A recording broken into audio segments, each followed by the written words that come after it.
Times of Sabarkantha. Sabarkantha जिल्लामां कोईपण जग्याए पाणीनी तंगी नथी तेवुं साबरकांठा जिल्ला वहीवटीतंत्रे जणावेલું। जो कि जिल्लामां पाणी बतावनार वहीवटीतंत्रनी साची वास्तविकता शुं छे ते आजे अमे तमने बतावी रह्या छीए। जोईए आ अहेवाल। भले मरवू पड़े पण हवे जो पाणी नहीं मळे तो मुख्य पाइपलाइन तोड़ी नखाशे। आ आक्रोश छे पाणी वगરના टवळતા ખેડબ્રહ્મા તાલુકાના ડોડીવાળા ગામના આદિવાસી પરિવારોનો। વાસ્મો દ્વારા નલ સે જલ યોજના સાબરકાંઠા જિલ્લાના ખેડબ્રહ્મા, વિજયનગર અને પુસીના તાલુકામાં ઘરે ઘરે પહોંચી ગઈ છે તેવું ડંકાની ચોટ ઉપર જણાવવામાં આવી રહ્યું છે। જો કે તમે જોઈ રહ્યા છો તેમ અહીંના મહિલાઓ અને પુરુષો પણ પોતાનો આખો દિવસ પાણીથી શોધમાં વિતાઈ રહ્યા છે।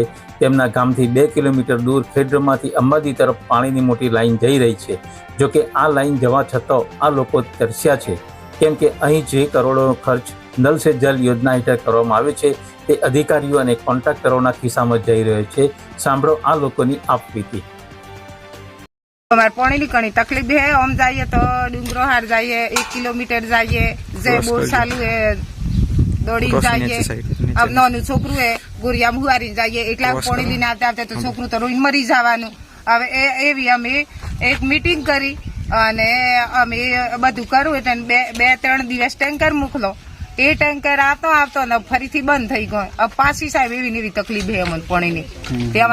તમે જોઈ રહ્યા છો તે નલ સે જલ યોજના અંતર્ગત અહીં જે પાણીની લાઈનો નાખવામાં આવી હતી તે છે। અહીં ક્યાંક માત્ર પાઇપ જ છે તો ક્યાંક માત્ર એકલું સ્ટ્રક્ચર ઊભું છે। નળ કોઈ જગ્યાએ શોધવા છતાં મળતા નથી। વાસ્મો દ્વારા પાણીનો ટાંકો બનાવી દેવાયો છે, પરંતુ ટાંકામાં પાણી આજ દિન સુધી જોવા મળી નથી। બીજી તરફ પાણીની તંગી મુદ્દે ગામ લોકોએ ઢોલ વગાડીને ગામ ભેગું કર્યું। સરપંચ અને તલાટી કમ મંત્રીએ ટ્રેક્ટરથી પાણી આવશે તેવી જાહેરાત કરી। જો કે 7 દિવસ ટેન્કર મોકલ્યા બાદ ગ્રામ પંચાયતે ટેન્કર ચાલકને પૈસા ન આપતા તેણે પણ હવે ગામમાં પાણી લઈને જવાનું બંધ કરી દીધું છે। આને કારણે જ મહિલાઓનો રોજની પાણીની શોધમાં 3-4 કિલોમીટરની દજમદલ કરવી પડી રહી છે। આ દિવસ સુધી 7/5/2026ના દિવસથી રોજના 4 ટેન્કર નખવાના। 12/5/2026ના દિવસ સુધી મેં એમને 25 ટેન્કર નાખેલા। આ દિવસ સુધી મને ડીઝલનું કે કોઈ પેમેન્ટ નાખેલ નહીં। અને અહીંના સ્થાનિક લોકોનો મુખ્ય આક્રોશ એ હતો કે વિધાનસભાની અને સ્થાનિક સ્વરાજ્યની ચૂંટણીઓ વખતે નેતાઓ ધાડે ધાડા લઈને ગામમાં આવી અને વોટ માગ્યા છે, પરંતુ ચૂંટણી જીત્યા બાદ એમાંથી એક પણ માણસ આ ગામમાં ફરકતો નથી। ત્યારે માત્ર વોટ માટે જ આ લોકોનો ઉપયોગ થતો હોવાનો આક્રોશભેર તેમણે જણાવ્યું હતું। પહેલા જે વોટ વખત આવતા માણસ વોટનું એમ કહેતા કે અમે આ કરશું એમ, તો જીત્યા પછી માણસો હાજર કેમ નહીં થતા એમ મળી રહેલો હોય। અમારો બાળ બચ્ચો નાહવાનું કે જીવાનું કે પાણી પીવાનું ઠેકાણું નહીં। અત્યારે આ હુકાટાડામાં કોઈ પાણીની વ્યવસ્થા નહીં। તો સરપંચ એમ કે સરપંચના તાટી અમે આખું ઢોલ વગાડી અને અમે ગામ ભેગું કર્યું। તારીખે તમે કે એ સોમવારે કે તમને બોર કરી આપો અને કે આજકાલથી તમારું ટેન્કર ચાલુ કરું છું। તે 3 થી 4 દિવસ ટેન્કર ચાલુ કરું અને 2-3 દિવસથી આ ટેન્કર પાછું બંધ થઈ ગયું છે।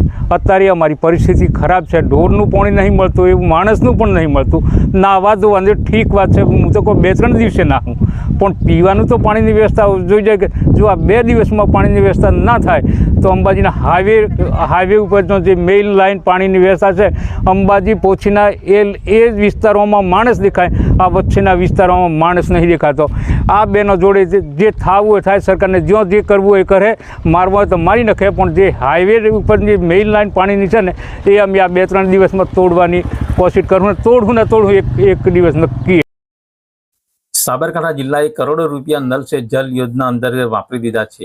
જો કે આ વિસ્તારમાં નલ સે જલ યોજના અને વાસ્મોની કામગીરી જોવા જઈએ તો કરોડોમાંથી લાખો રૂપિયા પણ ખર્ચ ન થયા હોવાની ચાડી ખાઈ રહી છે। આ લોકોના લાભાર્થે ફાળવવામાં આવેલા કરોડો રૂપિયા કોન્ટ્રાક્ટરો અને અધિકારીઓના ખિસ્સામાં જતા રહ્યા છે।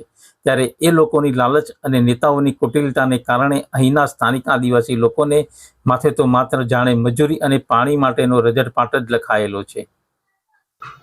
Bureau report, times of Sabarkantha.